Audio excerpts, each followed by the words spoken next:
কবি হুমায়ুন আহমেদের মতে অন্ধকারে একটি সুন্দরী মেয়েও যেমন, একজন অসুন্দরী মেয়েও তেমন। মূল পার্থক্যটাই হচ্ছে আলোতে। কিন্তু আমার মতে মূল পার্থক্যটাই বোধহয় আমাদের দৃষ্টিভঙ্গিতে।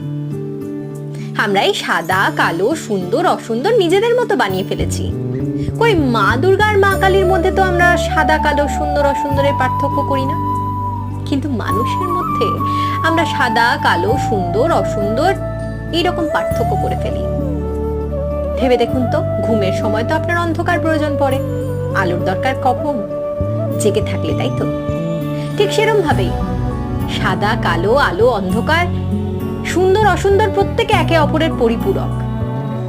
দৃষ্টিভঙ্গি বদলান, ভালোবাসুন নিজেকে, ভালোবাসুন চারিপাশকে। দেখবেন পৃথিবীটা অনেক সুন্দর, পৃথিবীটা অনেক সুন্দর।